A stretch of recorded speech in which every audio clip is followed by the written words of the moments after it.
출구 없는 극단 정치, 여기서 문을 열겠습니다. 구경의 정치 비상구 시작합니다. 반갑습니다. 렛츠고.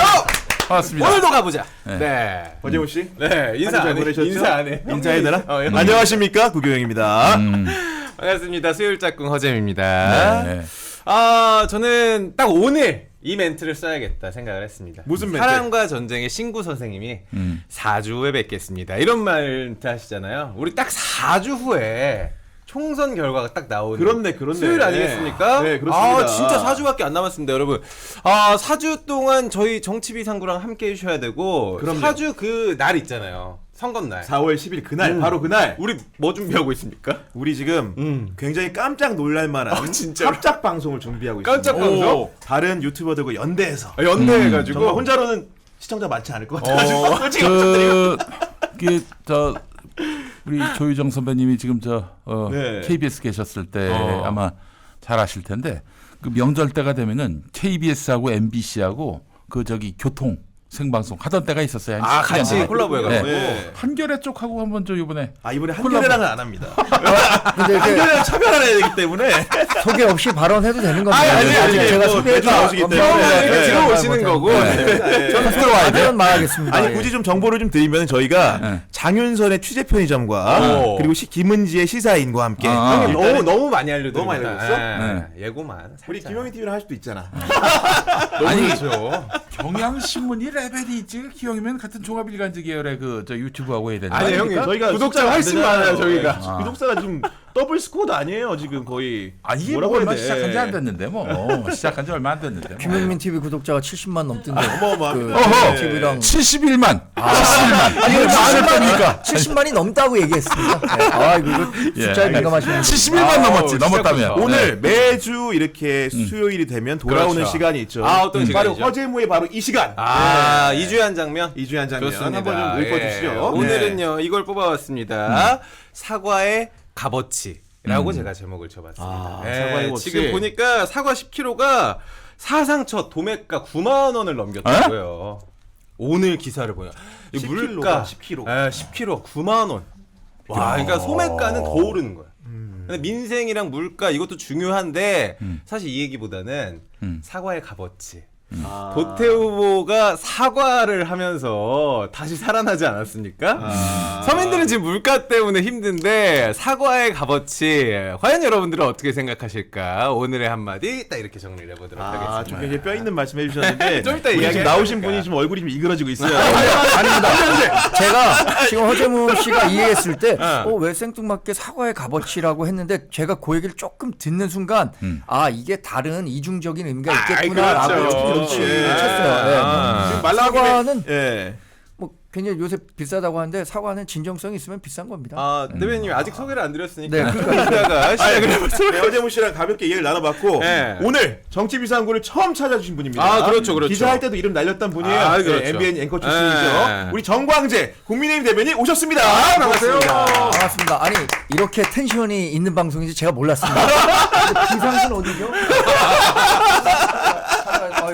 오늘 웃겨달라고 하니까 비상구가 어디 있는지 일단 확인하겠습니다. 네네. 제가 약간 몰리게 되면 비상구로 가겠습니다. 알겠습니다. 알겠습니다. 이어서 소개해드리겠습니다. 매주 수요일 보는 분이죠? 네. 우리 김용민 시사평론가. 네, 안녕하십니까. 반갑습니다. 네. 요즘에 말이죠. 4년마다 한 번씩 돌아오는 정치 대목 총선 아니겠습니까? 네. 총선만 되면은 제가 의문의 1패도 아니고 2패, 3패, 4패, 5패. 오늘 보니까 또 당했어. 의문의 연패를 당하고 있어요. 의문의 연패. 내가 좀 뭔가 잘못한 게 있어서 패하면 내가 억울하지라도 않는데 새벽쯤 되면은 귀가 가려워가지고 새벽 3시쯤에 조간신문들이 기사가 올라오잖아요. 그때부터 이 귀가 그냥 귓밥이 쏟아지는데 의문의 연패. 계속 당하고 뭐 있습니다. 길게 말씀 안 드리고 이따 질문으로 드리겠습니다. 네. 저는 우리 김영민 평론가와는 뭐 SBS 라디오 같이 전후 시간대에 이렇게 방송을 하기도 했었고 앵커 패널로도 방송을 했었는데 그때 지금 뭐 의문의 1패가 나온 시점에 제가 이제 그 기자였어요. 현업으로 계신 거죠? 예. 김영민 평론가 굉장히 잘 되고 있었어요. 그래서 야 저렇게 해서도 잘 될 수가 있구나. 무슨 정말 정말 자기 길을 가다 보면 저렇게 잘 될 수가 있구나라고 생각했는데 갑자기 그 의문의 1패 때문에 상당히 제가 마음 아팠습니다. 상당히 아이고, 뭐 개인적인 감사합니다. 인연이 있었던 네. 사람으로서. 근데 그 이후에 잘 못 뵀다가 이렇게 이런 자리에서 보게 되니까 굉장히 새롭습니다. 예. 근데 의문의 1패가 아니라 의문의 참패였죠. 참패. 의문의 참패. 재기불능에. 아니 그래도 뭐 공당에 공천을 받으셔가지고 후보로 뛰어봤다는 것 글쎄 자체가 말이에요. 이게 누가 그런 경험이 대단한 있습니까? 제가 사실 예. 그때 정말 몰랐는데 시간이 지나고 또 수많은 정치 신인들이 자기 모든 것을 걸고 공천받으려고 길을 쓰다가 실패하는 걸 보면서 야 그때 공천받은 게 이게 보통 일이 아니었구나. 아니, 지금 제 이제서- 얘기하시는 거예요? 제 얘기하시는 거예요? 아니 그렇지 아무 않습니다. 말도 안 했어요. 제가 의문의 1편이에요 또. 정말. 나만 패배할 수 없지. 저도 뭐 열심히 했는데 예. 준비 기간도 좀 짧고 네. 제 이름을 그 지역 유권자분들의 아주 아래 단계까지 알리는 데는 좀 대단한 거죠 보면은. 제가 경선했거든요. 아 그러셨어요? 몰랐습니다. 그러니까 협상력을 발휘해서 경선하면 출마 안 하겠습니다라고 했어야 되는데. 경선하라 그러니까 그럼 경선하겠습니다. 너무 믿었어. 예. 우리 경선이 그만큼 투명하고 공정합니다. 시스템 공천이잖아요. 지금 당 대변인이 아니죠. 우리 대변인 됐어야지 투명하고 공정한 거지. 당 대변인이 지금 네. 낙엽처럼 떨어지고 있어요. 저 윤희석, 김민수 뭐 다 지금 대변인 다 지금 심통하죠. 오프라인 회의가 없어졌다는 얘기가 있습니다 지금. 온라인에서 활발하게 교류하고 있습니다. 예. 네, 이제 우리 정 대변인 처음 오셨으니까 좀 제가 좀 그래도 좋은 얘기 좀 하나 드리겠습니다. 아 근데 우리 네. 장 소장님 안 오는 건 아예 언급도 안 오네요. 아니, 저희는. 말아서 하라고 하시죠. 안 나오면 이렇게 정 대변인 큰일 좋아 납니다. 보니까 아주 좋아, 아주 텐션 좋아, 좋다. 예, 아주 좋아 보니까. 사실 네. 제가 오늘 참 굉장히 기분이 좋습니다. 왜냐하면은 참 보수, 대표성 있고 상징성 있는 보수 패널과 방송하게 돼서 그동안은 보수 참칭 패널 많이 불편했습니다. 이게 자리를 비우면 큰일 나요, 여러분들. 제가 그래서 회식할 때는 화장실도 잘 안 갑니다. 재밌다 오늘. 특히 부장된 오늘 좋다. 이후에는 아, 그렇죠. 부장도 일찍 따셨고 네. 제 MBN에 좀 수소문을 해보니까 네. 우리 네이버에 기자 페이지라는 게 처음 생길 때 오. 그 MBN은 전략적으로 이제 사장님인지 회장님인지 모르겠지만은 야 이거 구독자 수 좀 늘려봐. 네. 이렇게 전격적으로 우리 왜냐면 네이버 사업을 좀 해야 되잖아요. 오. 네. 그런 주문을 내렸더니 야 전설같이 늘려왔다 단기간에. 오. 그게 제가 사실 뭐 여러분들과 교류하는 걸 좋아합니다. 사람들 좋아하고 그래서 맨 처음엔 뭐 한 명 한 명 이렇게 늘렸었는데 마지막에 이게 대박이 난 거예요. 제가 어떻게 대박이 난 겁니까? 애국 기자입니다. 애국 기자. 애국 기자라고 소문이 났어요. 왜냐하면 신인균의 국방 TV라는 유명 유튜브 채널 운영하시는 밀접들이 분이 많아요. 있는데 120만 구독자를 그게 가진. 당시에 네. 구독자가 한 100만 명 조금 안 됐는데 그분이 방송 진행하다가 내가 좋아하는 참 이 친구는 애국 기자인데 오. 이런 미션이 있는데 내가 도와주고 싶다 이 한마디에 그냥 이제 뭐 야, 구독을 많이 애국 시민들이 눌러주시고, 몰렸구나 애국 시민. 기자 페이지에. 아니 그리고 근데 애국 기자? 근데 그게 한 2020년 19년 때거든요. 애국 기자가 뭐지? 약간 그때 뭐 태극기 부대 이런 그렇죠, 그렇죠. 것들이랑 예, 탄핵 문제랑 너무 연결된 것 같아서 예. 저한테는 약간 좀 부담스럽더라고요. 애국이란 말이 좋긴 한데 애국 기자라고 하니까 너무 좀 지나치게 좀 이념화된 기자라는 평가를 받는 거 그렇죠, 아닌가라는 그렇죠, 생각이 그렇지. 들어서 이제 그만하시죠. 아니 태극 기자 하시죠 그냥. 아닙니다. 저는 아까 참 보수 패널이라고 하셨는데 네. 우리 당을 대표하고 또 우리 당이 더 많은 국민께 사랑을 받을 수 있는 그런 역할을 하는데 일조를 하고 싶은 거지 이걸 뭐 이념을 뭐 더 극단화 시켜갖고 이러해서는 우리 정당이 더 사랑받기는 어렵다라고 그때가 생각하고 있기 때문에. 신인균님 맞으시죠? 네네. 저희도 한번 모셔야 될 것 같아요. 그분 모시면 이거 대박 날 것 같습니다. 그러니까요. 구독자 저희도 늘려야 됩니다. 같이 합방하면은 구독자 굉장히 많을 거예요. 이제 그 종교 쪽에서도 그 좀 규모가 작은 교회, 뭐 개척교회라고 불리잖아요. 거기에 그 유명 목사가 와가지고 태영교회 목사. 한번 붐업을 할 때가 있는데 이 부흥회를 합니다. 부흥회. 네, 신인균 모시고 저기 부흥회 한번. 네, 부흥회. 그때 뭐 좀 봐주시는 부흥해야 거예요? 되니까 목사님도 네, 오셔야죠. 오셔가지고 이제 이렇게 중간에서 예. 유료 서비스라니까. 맞아. 유료 서비스. 아니 저희가 거마비는 드리죠. 네. 알겠습니다. 그럼 본격적으로 정치연한 토크 시작해 보도록 하겠습니다. 여야 공천이 본격적으로 이제 마무리가 되고 시점에 와 있고 그러면서 선대위 에드벌론 띄웠습니다. 국민의힘 한동훈 원톱 체제고 우리 민주당 같은 경우에는 과두 체제로 뭐 이해찬, 김부겸, 삼인 체제. 이재명 이렇게 3인 체제인데 일단 정 대변인님, 네. 우리 국민의힘의 컨셉은 좀 어떤 거예요? 선대위 컨셉? 저는 뭐 이제 많은 언론에서 원톱이라고 하는데 지금 공동선대위원장 물론 총괄선대위원장을 한동훈 위원장이 하지만 그 밑에 공동선대위원장을 맡으신 분들의 면면을 한번 보시면 다 대선 주자급이에요. 아, 그건 맞습니다. 네, 원희룡, 나경원, 나경원. 안철수 이분들이 이제 이번 총선의 최대 승부처라고 할 수 있는 수도권 일대를 책임지는 구성이 라인업이 돼 있고요. 그다음에 윤재옥 원내대표 같은 경우에는 뭐 TK 출신의 삼선 의원이기 때문에 아주 대중적인 정치인은 아니지만 그래도 지난 총선과 대선에서 상당히 그 영향을 상황 관리를 행사했죠. 네. 잘 했고 또 우리 당이 어려운 시기에 원내대표를 맡아서 이렇게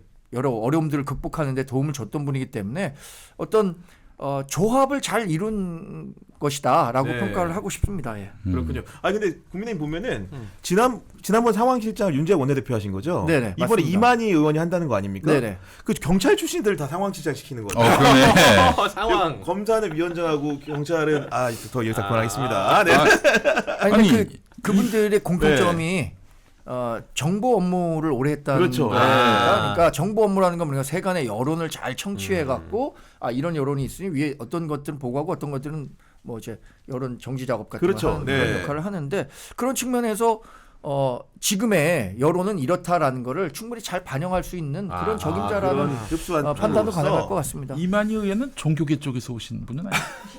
아닙니다. 아닙니다. 아닙니다. 네. 천지. 잠시 좀 우리 헷갈렸습니다. 민주당 예. 그 평론가님 보시기에 잘 된 겁니까 지금 현대위 3인 체제? 체제. 뭐 일단 이해찬 그 위원장 같은 네. 경우에는 뭐 선거의 달인이죠. 예. 그분이 저 지난번에 177석 신화를 또 이룬 직전 당대표기도 직전에. 했고 당시 당대표기도 네. 하고 그리고 김부겸 위원장은 또 국무총리를 지냈던 분이고 일단 기본적으로 TK 쪽에서 그야말로 노무현 정신으로 국회의원도 네네. 하시고 그랬던 분이기 때문에 아마 상징성 또 지역에서의 어떤 그런 그 호응도 이런 것들을 다 고려한 그런 인사가 아니었나 하는 생각이 듭니다. 우리 예. 김부겸 전 총리는 왜 말씀을 아끼시는 거예요? 왜요? 저 길게 얘기했잖아요. 지금 TK 쪽에서. TK 얘기했으니까. 근데 그 네. 경쟁 정당이긴 하지만 이번에 선대위 구성 과정에서 김부겸 전 총리가 네. 선대위원장 공동선대위원장을 맡으면서 민주당이 그래도 반등의 기회를 찾지 않았나? 뭐 전 잘한 거는 잘했다고 생각합니다. 김부겸 전 총리 같은 경우엔 어느 정도의 균형 감각도 있고 정치적 중량감 또 전 정부의 총리를 지냈다는 점. 그러니까 이번에 민주당 그 공천을 두고 뭐 이재명 사천 논란이 굉장히 뜨거운 가운데 그나마 김부겸 전 총리가 힘을 보태주면서 민주당이 좀 숨통을 쳐진 건 아닌가? 비상금을 찾았다. 뭐 그러니까 사천 논란에 대해서는 뭐 제가 뭐 동의하지 않는 바인데 그러나 어쨌든 선거제도 문제에서부터 시작해서 공천 논란 속에서 비주류의 입장을 대변했다는 점에서 포용적 선대위 인사다 이렇게 될것 포용적 같아요. 선대위다. 예, 예. 네, 그렇게 해석할 수 있는 거군요. 네.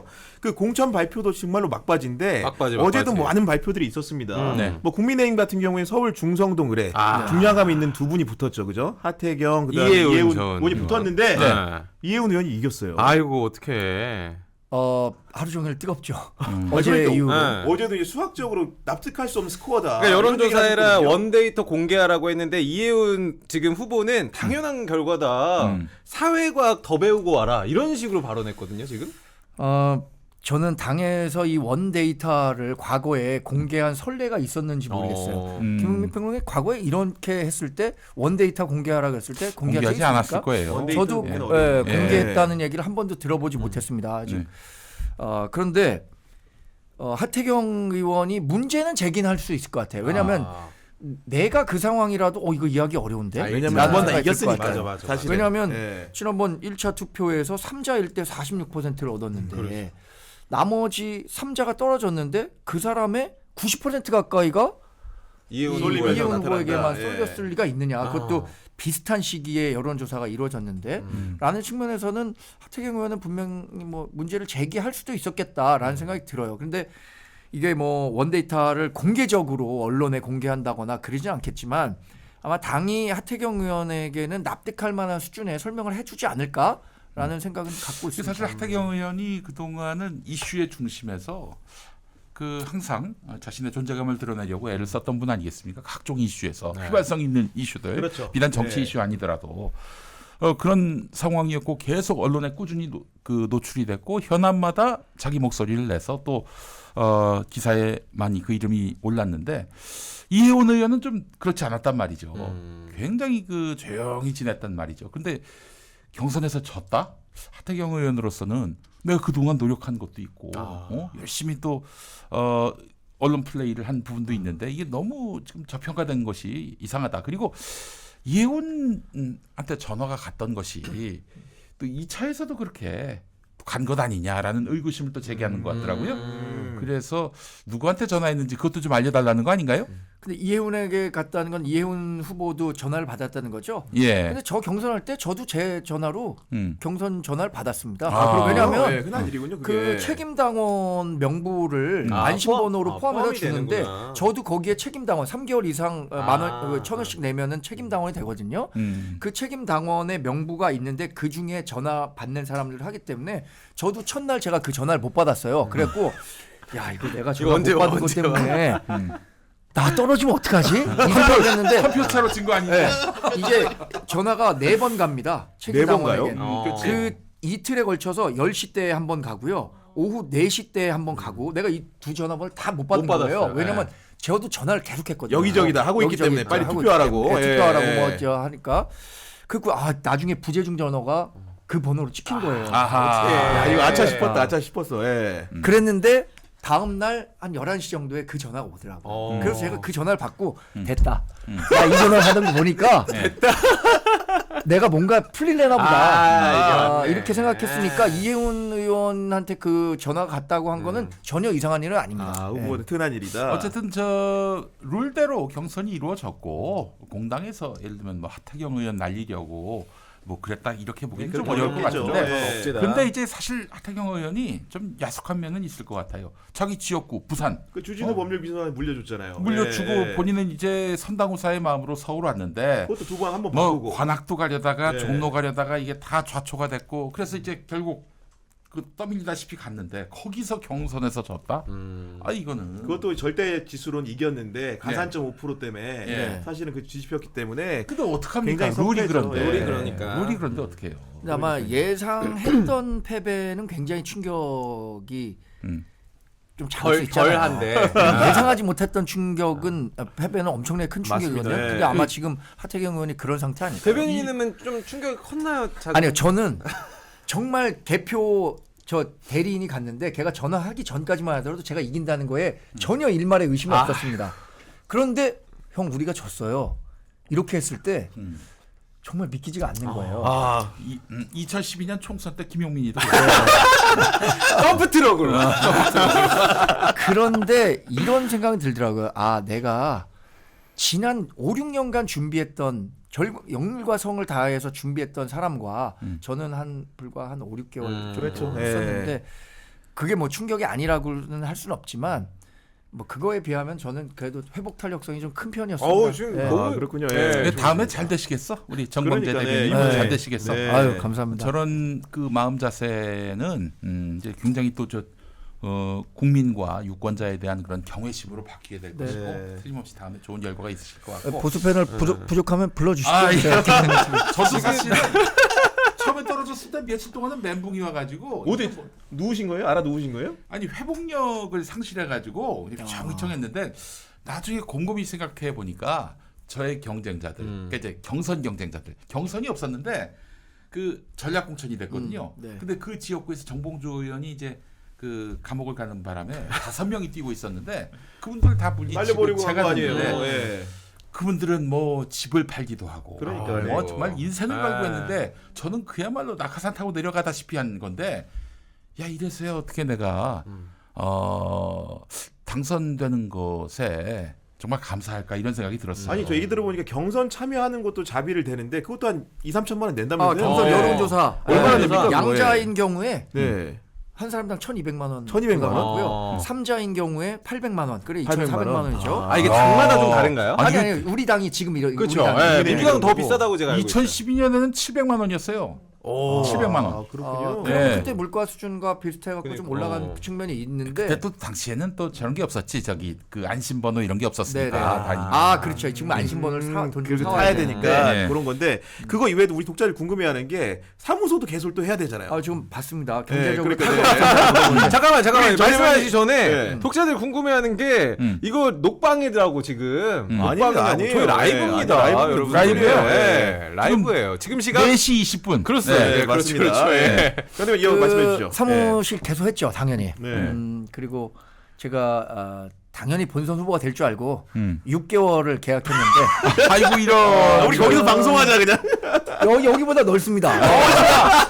좋아서 또 큰 넓은 데는요 워낙 넓어갖고 사람들이 야 여기 뭐 탁구장 차릴 거냐 여기 탁구대 몇 개 갖다 놔라 이럴 정도로 굉장히 넓은 공간인데 경제적으로 타격이 없었냐 말씀하신 대로 제가 나간 곳이 의정부 을이고 네. 여기 이제 수도권이잖아요. 그리고 저는 과거에 정치했던 선배들로부터 야 정치하면 돈 많이 든다 이런 얘기를 너무 많이 들었는데 우리 정치가 그래도 일정 부분 선진화됐다고 느끼는 건 이제 돈 쓰는 정치가 뭐 굉장히 구조적으로 힘들고 그리고 또 저도 제 구호가 정치를 새롭게 의정부를 힘있게 였습니다.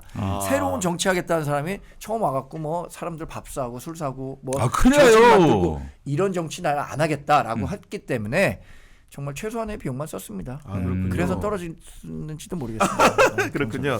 자 이제 하나로 다시 돌아와서 네. 우리 민주당도 어제 이제 경선 발표가 일부 있었는데 그렇죠. 보니까 이제 광주 서구갑에서는 예. 현역 의원이 졌죠. 예. 그 조인철 전 광주광역시 문화경제부시장이 당선이 됐고 고양정에서는 이용우 의원이 탈락을 했고요. 네. 그 청주군에도 도종환 의원이 도종환 탈락했어요. 의원. 그분은 저 친문 핵심이고 그러니까요. 문화체육관광부 예, 장관도 맞아요. 지냈고 아마 그 어디 그 저기 친문 계열의 그런 모임의 또 지금 회장으로 알고 있고. 그러니까요. 예. 그 이름을 까먹었네. 예, 어쨌든. 네. 예. 뭐 그 앞서서 또 충북의 이제 그 상당 지역, 충북 청주 상당 노영민 지역의 전 노영민 떨어졌어요. 그 양반도 예. 떨어졌고. 너무 떨어뜨리는 거 아니에요? 근데 그걸 당원들이 결정했는데 어떡합니까? 어. 이게 좀 구분해서 봐야 될 게 예를 들어서 뭐 전략 공천, 단수 공천 이거는 당 지도부 혹은 공관위가 비판 받아도 될 그런 여지가 있어요. 왜냐 거기서 그냥 경선의 꽂았으니까. 기회를 다 날리고 그 사람만 그 공천을 줬으니까. 그런데 경선 붙인 지역구에서 그 경선 결과를 놓고 이거 너무하지 않냐라고 얘기한다면 그 당원한테 가서 따져야 되는 건데 당원한테 가서 따질 수 있겠습니까? 예, 저는 그런 의미에서 보자면은 민주당의 그 공천 최근에 이제 뭐 박용진 의원도 있었고요. 그 저기 어제는 저기 송갑석 의원도 있었고 이른바 비명 반명 계열의 그 정치인들이 많이 떨어졌다고 해서 이게 무슨 이재명 대표의 의지가 반영됐다든지 뭐 그렇게 보는 것은 좀 무리가 아닌가 이런 생각이 듭니다. 예. 아니 정대훈 생각이 좀 다를 것 같은데요. 예. 저는 일단 경선에서 승리한 사람들에 대한 존중은 굉장히 필요하다고 생각합니다. 그런데 이런 거 있잖아요. 뭐 박용진 의원이라든가 뭐 누굽니까? 이른바 비명 의원들이 비명계. 대거 하위 10%에 포함돼서 감점을 무리하게 많이 받게 된 거 그거에 대해서는 뭐 비판의 여지가 있는 거 아닙니까? 그러니까 경선에서 이긴 것, 뭐 당원과 뭐 여론을 존중해서 그 후보를 확정지었다는 건 저는 인정하고요. 우리 당도 결국에는 하향식 공천이라 뭐 상향식 공천이라 그랬죠. 네. 오픈 프라이머리 비슷하게 경선이 이루어졌기 때문에 전반적으로는 과거에 비해서 뭐 누구누구의 영향력 아래에서 이루어졌다라고 과거와 비교해 보면 훨씬 좋아진 측면은 있는데 근데 아까 말씀하신 부분처럼 인위적으로 누구에게 감점을 준 부분이 있잖아요. 그거는 근데 거기에 어떤 비판보다 뭐 그 소지가 있을 주관적인 뭐 혹은 그 어떤 정략적인 개입할 판단이 여지가, 예. 개입돼 가지고 야 넌 반명이기 때문에 탈락. 탈락 20% 먹어야겠다. 10% 먹어야겠다. 근거는 없잖아요. 근거도 없고 그런 판단 기준에 있어서는 이제 의원들끼리 다면 평가를 또 한 부분도 있고요. 이 정성적인 평가와 그 정량적인 평가가 분명히 있었던 것이고 그렇게 해서 나온 결과인데 이거를 비명 반명이라고 그래서 이분들이 그 뭐 일부러 고의적으로 감점을 먹었다. 이거는 근거는 없는 그건 아니기 얘기고 때문에 그분들이 정치를 좀 뭐랄까요?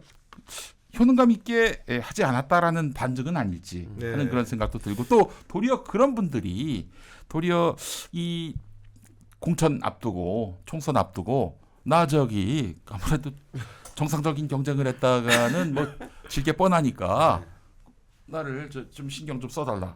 이런 차원에서 생계형 비명 반명이 된 것은 아닌지 생계형으로 그런 생각도 해보게 됩니다. 네. 근데 좀 몇 명만 좀 언급해 볼게요. 네네. 그러면 김영주 부의장, 박용진 의원, 윤영찬 의원, 박광원 의원 이런 분들이 하위 페널티를 맞았다는 거 아닙니까? 그렇죠. 근데 예. 저도 저 정치부에 했지만 이분 중에 다른 의원들보다 그렇게 못해갖고 하위 10%가 될 만한 사람들인가? 라는 부분에 대해서 문제 제기하는 사람들 자, 분명 일단 있지 않을까요? 그분들은 자기들이 하위 10%, 하위 20%라고 밝힌 분들이고 그 지난번에 당선된 의원들이 177명인데 지금 한 160명대로 남았단 말이죠. 그 하위 20%, 10%가 은근히 많습니다. 그렇죠. 그 중에서 곱셈을 밝힌 보면 그래요. 분들이 예. 그런 그렇죠. 분들인데 그래서 지금 내가 하위 20%였다, 10%였다 말하지 않은 사람들도 많이 있는 거고요. 사후적으로 밝힌 사람도 있고. 예, 그렇죠. 일단 그 김영주 부의장 같은 경우에는 이분은 신한은행 부당 취업과 관련해서 의혹 제기를 했단 말이죠, 홍관위에서. 그래서 저기 이에 대해서 소명을 요구했더니 예. 성실한 답변을 하지 않아가지고 그 점이 빵점이 되는 바람에 하위에 포함됐다라는 얘기입니다. 설명이 또 나왔잖아요. 예, 뭐 나머지 의원들의 경우 개개인의 어떤 그런 뭐 어떤 사정에 의해서 그런 하위 점수가 나왔는지를 제가 다 뭐 알 길은 없지만은 또 어떤 합리적인 근거에 의해서 나오지 않았겠는가. 그리고 분명히 하위에 친명도 분명히 있었을 것이다. 이렇게 또 추정이 네, 됩니다. 그 알겠습니다. 숫자로 보자면은 네. 예. 우리 그 허재무 씨 아까 네. 우리 서두에 있던 그 한 주의 토픽 아. 그 얘기 좀 해야 될 것 같아요. 사과값, 사과의 사과값 값어치. 그 당사자. 예. 아까 그 얘기 드리자마자 바로 뭐 소개도 안 했는데 들어오시더라고요. 지금 이제 그 시간이 왔습니다. 네네. 뭐 급하게 또 뭐 아니요, 찾아보시면 제가 또 준비한 자료가 있습니다. 예, 사과의 가치. 대변실에 네. 공유했는 것 같은데. 일단은 그 논란이죠. 예, 네. 국민의힘 도태 후보가 5.18 민주화운동 폄훼 발언으로 지금 공천 재검토 논의 끝에 공관위가 그래 사과 진정성이 있으니까 공천 유지해주자 네. 이런 식으로 갔잖아요. 근데 당초에 한동훈 위원장이 공관위에서 국민 눈높이에서 재검토해달라 했는데 결과를 좀 어떻게 보시나요? 결론이 이제 도태우 후보에 대한 공천 유지 결정으로 그렇죠. 났잖아요. 그 사이에 뭐 경론이 있었다고는 하지만 어쨌든 공관위원 전원의 만장일치 의결로 유지하기로 했잖아요. 지금 사과의 값어치라고 얘기했는데 사과는 제일 중요한 게 진정성이고 네. 그 사과의 대상이 그 사과를 받으면 정말 100점짜리 사과겠죠.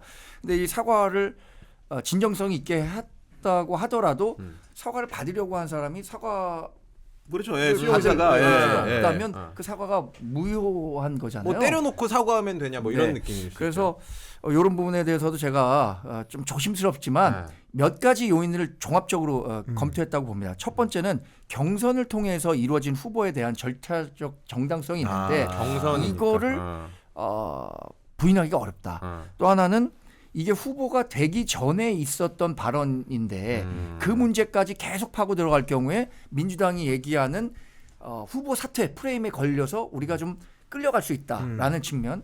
또 하나는 사과를 계속 하고 있다. 그리고 앞으로는 이런 얘기를 하지 않겠다. 이런 마음을 갖지 않겠다라고 했기 때문에 이걸 종합적으로 고려한 결과라고 보고요. 또 하나는 뭐 이게 이제 정치적으로 본다면 이 사람을 공천에서 그럼 배제하는 게 우리 당에 도움이 될 거냐? 그렇지 않고 뭐 중도표가 일부 이탈하는 거를 감수해야 될 거냐? 이런 부분들도 종합적으로 고려했다고 봅니다. 그런 평가 끝에 우리 평론가님은 좀 어떻게 보십니까? 아니 물론 굉장히 비판적으로 보시겠죠. 네. 아니 그러려고 나왔지. 국민의힘 공천 잘 됐다고 얘기하지 마. 반대쪽에 앉아 계세요. 나옵니까? 네. 그 5.18 역사 왜곡 처벌법이란 게 있습니다. 법안, 특별법인가요? 그게? 이미 통과가 되고 시행되고 있습니다. 처벌받은 사람도 있어요. 그 대표적으로 광주 항쟁 당시에 북한군이 개입했다. 이거는 사실은 그 보수 논객인 그 조갑재, 이름이 생각이 안 나요. 조갑재 선생도 강력하게 주장하는 바고요. 낭설 중에 낭설입니다. 그래서 5.18 때 북한군이 개입했다. 이거는 대표적인 역사 왜곡이거든요. 근데 거기에 힘을 실어주는 그런 발언을 했다. 이거는 공천 탈락 사유 정도가 아니라 공천 이 파기 사유 정도가 아니라 형사처벌 사유입니다. 법을 위반했다. 그렇죠. 그런데 이 사안에 대해서 지금 가볍게 넘기고 있는 국민의힘의 그 사정을 보면은 이게 정상적인 판단 같지는 않습니다. 근데 제가 좀 상황 파악을 해보니까 이 아스팔트 보수들 이분들이 도태우 날리면은 가만 안 두겠다. 전면전하겠다. 뭐 이렇게 지금 나오는 바람에 사실은 선거 앞두고 지금 하나로 뭉쳐도 모자랄 이 보수 진영에서 이 일로 인해서 또 이게 그 분화가 생기면은 또 곤란하다라는 정부적 판단이 있었던 판단이 게 아닌가. 있었다. 그래도 형사처벌 사안에 대해서 이렇게 그냥 넘어간다. 이거는 글쎄 모르겠습니다. 보수 측 안에서는 분란의 불씨를 하나 없앤 측면이 있을지는 몰라도 이게 전 국민에게 보편적 그 정서에 과연 부합하는 것인지. 아니 첨언을 드리면은 우리 대통령하고 우리 전 대통령 박근혜 대통령이 만났잖아요. 네. 그런 부분들 좀 영향을 줄 수 있었을까? 도태우 근데 후보가 저는 또- 도태우 그 변호사가 공천 받는데 그 영향이 없었을 있었다고 것 생각하지 같습니다. 않습니다. 네. 유영아 변호사가 공천을 받는 데는 일정 부분 영향을, 왜냐면 단수 공천을 줬으니까 그렇죠. 단수니까. 그런 영향을 줬을 수도 있겠다고 생각하는데, 도태우 변호사는 뭐 박근혜 대통령의 전 대통령의 탄핵 변호사이기도 하지만 지역 내에서 굉장히 오랜 기간 이걸 준비하면서 경선에도 나름 열심히 준비한 거예요. 경선 어떤 사람이 승리했냐? 자기가 책임 당원 많이 끌고 온 사람, 그리고 당원들과 스킨십 많이 해서 나의 팬을 많이 만든 사람, 이런 사람들이 이겼거든요. 그러니까 이거는 뭐 도태우 후보가 박근혜 전 대통령의 후광을 입었다라고 저는 보기는 그러니까 백 때문에 이긴 건 아니다 이 네. 말씀이죠. 그러니까. 네. 근데 이제 언론은 다 도태우 유영아는 박근혜 때문에 그게 아니냐. 그렇게 보고 오해하고 있죠. 있는 이렇게들 네. 좀 많이들 네. 얘기하고 있는데 하여튼 뭐 저도 그 부분은 유영아는 좀 다르다고 보고 네. 도태우는 경선을 했기 경선을 때문에. 거쳐서 현역 네. 의원도 이겼잖아요. 이겼기 때문에 임명한 의원이 이겼죠. 그래서 네. 그 문제는 뭐 그 도태우 엮어서 볼 일은 아니라고 보지만 그러나 이 문제를 가벼이 넘기면 안 됩니다. 보편적인 역사적 우리가 그 상식에 비추어서 이게 너무 그 유리되는 그런 이 발언을 하는 인사들이 지금 여당에 너무 많아요. 뭐 조선 지배보다 일제 강점기가 더 좋았을지 그 모른다. 대전에 이제 후보가 서구갑 조수현 후보. 조수현 후보. 예. 이런 발언도 말이죠. 이게 저는 이건 별로 동의하진 않는데 또 이거는 내세울 일은 아니라고 보는데 총선이 또 국민 화합 통합의 장이 돼야 하기 때문에 국민의 그런 의사가 이제 표출되는 자리이기 때문에 저는 뭐 한일전이다 이런 표현은 좀 안 쓰는 게 좋은데 자꾸 이렇게 역사를 그 왜곡하는 오도하는 이런 발언들을 국민의힘 후보들이 한다면은 이게 원하지 않아도 한일전으로 이게 비화될 원하지 가능성이 않아도. 있다. 총선은 한일전이다. 그런 얘기가 나올 수밖에 없어요. 그러면은. 네. 그러면 안 되죠. 네, 그런 부분에 대해서 우리 당 후보들이 조금 더 절제하고 표현이나 이런 게 논란이 될 만한 부분이 단속을 잘해야 없도록 된다. 예. 단속 잘해야 된다는 건 뭐 그거에 네. 이어서 그러면은 박덕흠 후보도 샴페인을 너무 빨리 터뜨린 거 아니냐. 그런 이야기도 있고, 그러니까 네. 선거 한 달이나 남았는 당선 축하 케이크. 그것도 논란이 좀 됐고, 맞습니다. 장해찬 후보 요즘에 뭐 사실상 기사화도 많이 됐기 때문에 아니, 그 얘기 안 하려고 그랬는데 난교해찬이라는 또 별명까지. 네. 우리 박덕흠 의원 같은 경우에는 삼선 중진이잖아요. 네. 저도 뭐 정치부 하면서 굉장히 오랫동안 교류했던 분이고. 그분이 이분이- 저기 부동산 문제 때문에 그한테는 복덕금이라고 불렸다는 재산도 이분이 상당히 그래서, 많으시더라고요. 저 이해 충돌 문제가 있어갖고 맞아요. 국토교통위원장을 상임위를, 갔다가 네. 이제 내려놓고 잠시 당도 떠났다가 돌아오기도 한 분이지만, 네네. 근데 이분이 지역민과의 스킨십은 굉장히 좋은 걸로 전 알고 있어요. 뭐 지역이 또 4개 지역이나 되잖아요. 4개 군이나 되기 때문에 네. 경선에서도 상당히 높은 득표율로 무난히 그 경선을 통과했는데, 이게 삼선 페널티 맞고도 이긴 거잖아요. 쉽게 해서. 감점 맞고. 그렇죠. 예. 왜냐하면 뭐 이 지역이 굉장히 넓어서요. 웬만큼 지역 관리해 갖고는 다시 경쟁자가 새로 나타나기가 어려워요. 여기가 누구였냐면 경쟁자가 누구였는지 아세요? 누구예요? 놀랍게도 곽상원 변호사입니다. 맞다. 지난번 2020년에 선거 때. 맞아. 네. 곽상원 변호사와 이 박덕흠 의원이 붙었는데 말도 안 되는 차이로 2020년에 민주당이 선전했음에도 불구하고 여긴 또 그게 박상원 좋구나. 변호사. 보은, 셨어요. 옥천, 영동 네. 아마 그 지역에 네, 맞습니다. 영동 4군. 예. 그러니까 여기가 또 굉장히 보수세가 강한 지역이니까 아마 영동. 지지자들 중에 일부가 경선 통과는 곧 당선이다라는 측면에서 준비한 건데 분위기에 휩싸이다 보니까 근데 살다 보면 분위기에 휩쓸리면 안 되는 때가 많은데 맞아요. 예. 요게 약간 분위기에 휩쓸려 갖고 잘못된 거죠? 잘못됐죠. 박지원 그 전 국정원장이 했던 말이 있습니다. 골프와 선거는 고개를 쳐드는 순간 망한다. 네. 예, 고개를 너무 심하게 쳐드셔서 목 디스크가 생길 정도로 적당히 하셔야지 그것도. 아니 그래서 뭐 이게 좋은 일은 아닌데 네.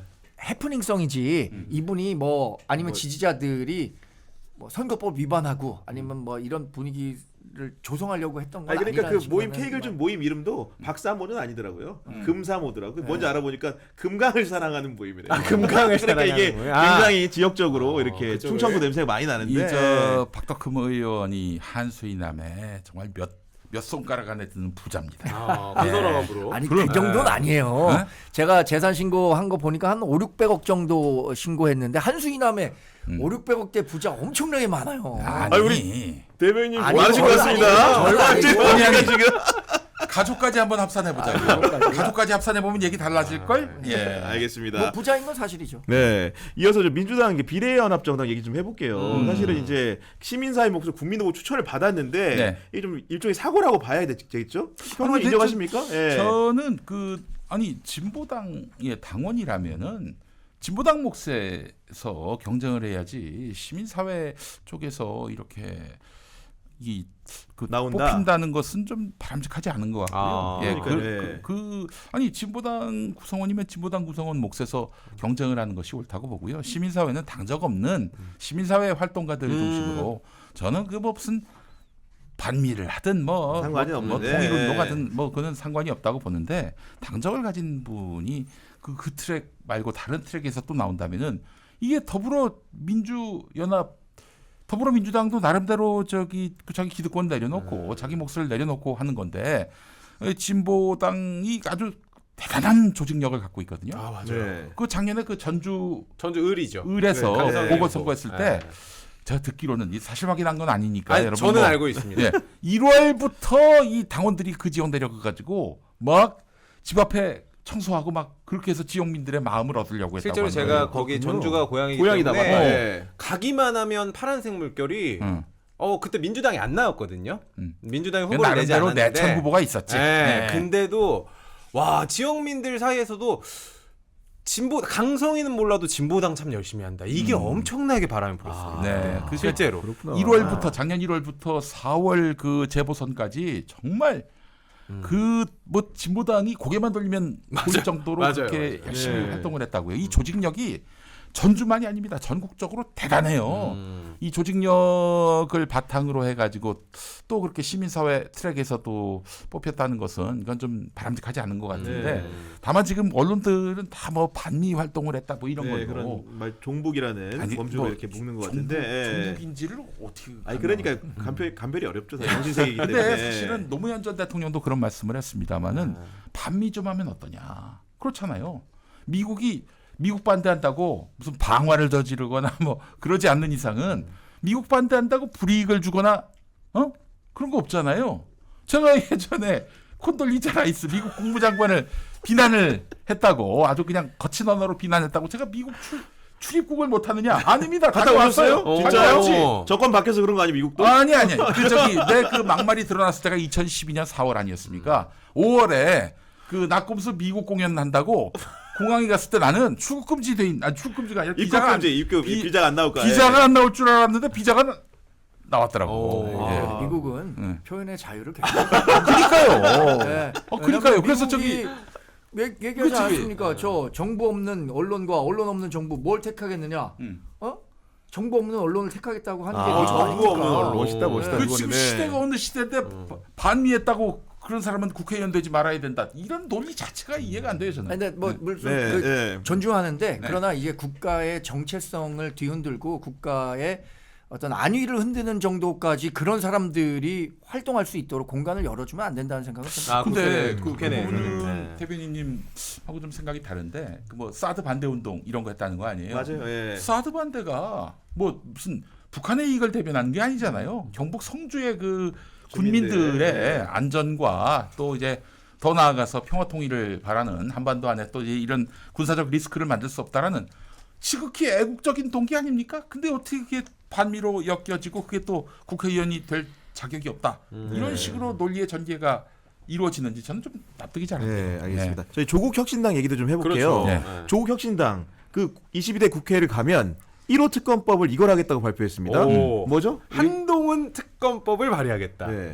세게 이야기했습니다. 대변인님, 우리 당의 그 비대위원장 국회의원이 돼갖고 한다는 법이 누군가에게 복수를 하기 위해서 사적 복수를 하기 아, 이게 위해서 이 사적 복수. 법을 만들겠다고 한다면은 그런 정당을 뽑아줘야 될까요?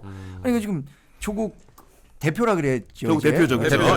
예. 조국 전 법무장관이라고 하는데 조국 전 법무장관이 법률가였잖아요.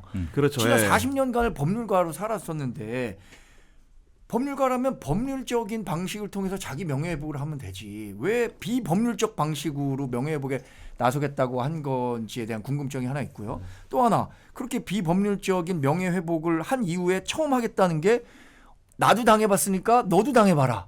이런 식의 이 국정을 임하겠다. 그러니까 국회의원을 의정 활동을 하겠다라는 인식은 이건 너무 좀 천박한 거 아닙니까? 그런 교- 거다. 우리 예. 서울대 교수님 치고는 너무 좀 지금은 교수님 아니십니다. 그래도 좀 서울대 교수님 치고는 너무 좀 싸구려 네. 발언이 아닌가 생각이 아닌가. 싸구려 발언. 우리 평론가님 어떻습니까? 근데 민주당을 지지하고 또 조국 혁신당을 지지하는 분들은 마음을 적시는 그런 마음을 포부였다. 적신다, 포부였다. 이게 왜 그러느냐? 조국 전 장관을 과도하게 지지해서 그렇다기보다는 아니 정치 보복법이라고 얘기하는데 그 조국 전 장관에 대해서 먼저 보복한 사람이 누굽니까?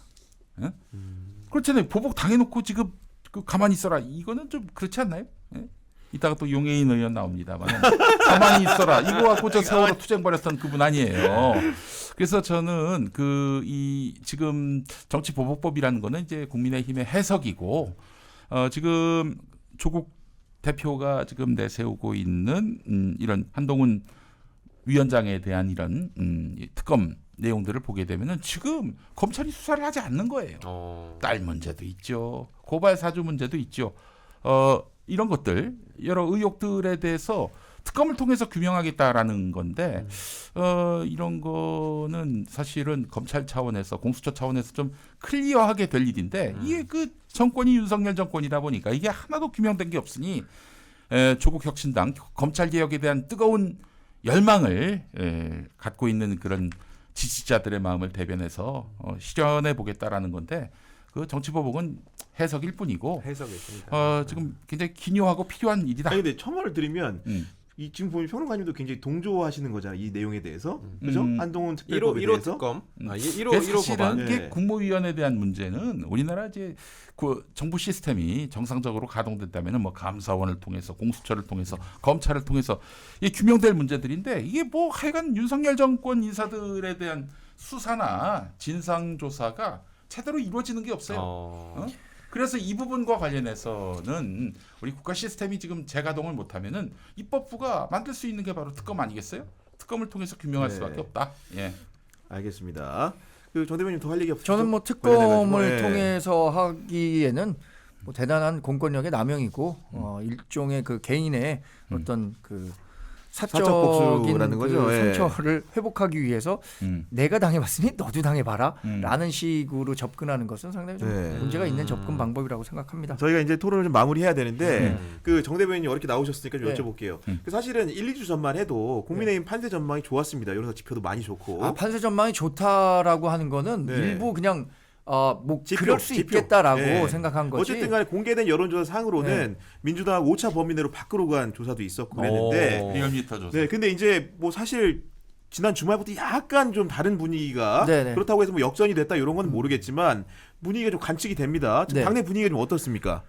당내 분위기가 뭐 크게 동요하고 그런 건 아닌데 이런 생각은 합니다. 그러니까 많은 여론조사 전문가들이 국민의힘 지지율은 뭐 한 5일 전을 기준으로 하시죠. 5일 전이 가장 높았고 민주당은 가장 낮았는데 선거가 한 30일 남았으면은 이게 아마 굉장히 좁혀질 거다라고 얘기하는 사람들이 많았기 때문에 네네. 우리도 그거에 대한 위기의식은 갖고 있고요. 또 하나 국민의힘 지지율이 높은 거에 대비 수도권에서 각 후보들이 누리는 지금 그 지지율은 그만큼 못 따라오고 있는 것으로 정당 전반적으로 지지율을. 여론조사 결과가 이렇게 나오고 있거든요. 저도 항상 열심히 보는데 그런 측면에서 이제 앞으로 28일 남았는데 여기서 불과 정말 수도권 122석 가운데 5%포인트 안에서 승부 나는 곳이 제가 생각에 한 50곳 이상 될 거예요. 그러니까 그 정도로 치열하다. 아주 근소한 차이로 승패가 오고 갈 텐데 지금은 뭐 자신할 수는 없는 것 같습니다. 우리 당이. 그러니까 우리가 다 더 열심히 한다는 각오로 뛰어야 될 것 같아요. 네. 저도 궁금하십니까? 네, 궁금합니다. 제 코멘트. 다음 주에 물어도 되지만 저는 사실은 작년 이맘때부터 네. 시작해서 정권 심판론 선거가 될 거다 이렇게 예측을 했고 그 뭐 흐름은 바뀌지 않았다고 보고요. 2월 한 달 동안의 여론조사가 좀 요동친 부분은 맞아요.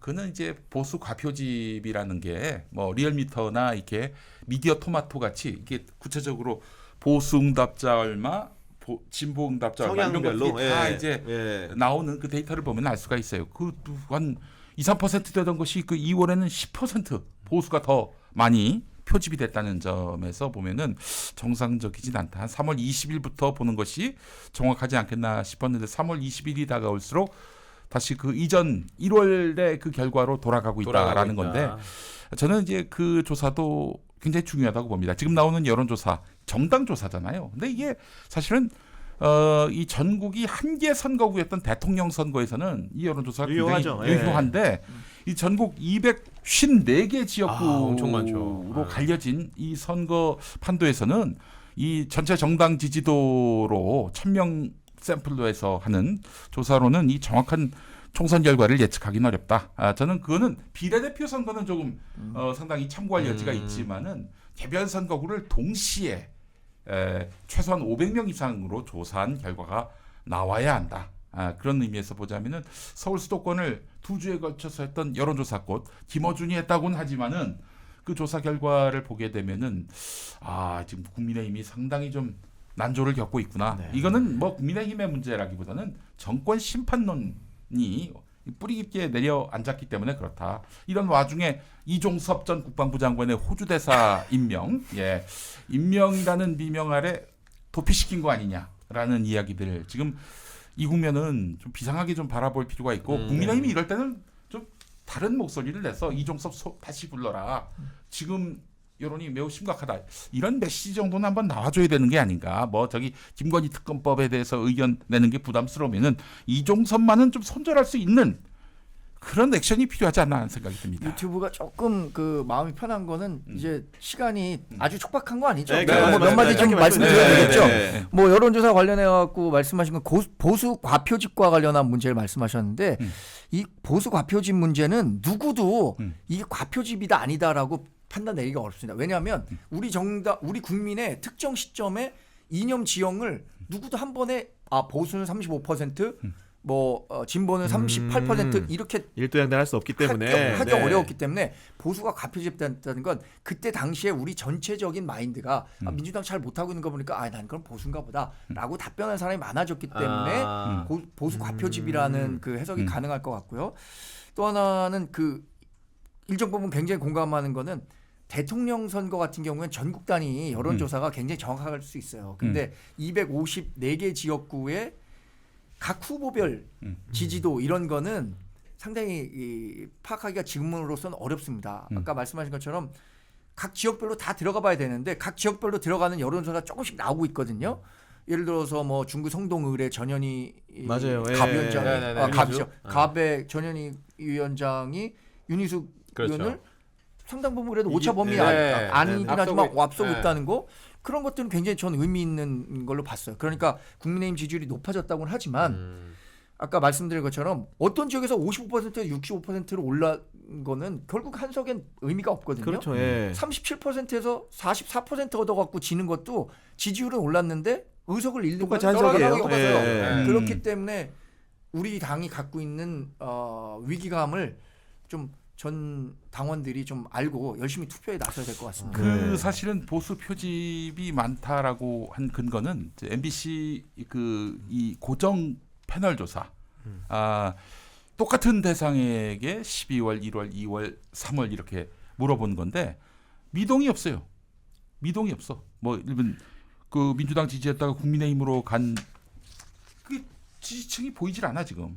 예, 그런 측면에서 보자면은 요거는 지금 네. 뭐 여론이 뭐 무슨 뭐 격동하고 있다 이렇게 보기에는 그런 네. 거가 좀 약간. 아니 정말 마지막 하나 질문하겠습니다. 네. 네. 근데 이 질문을 네. 미리 보셨나 봐요. 근데 짐을 싸고 계시더라고요.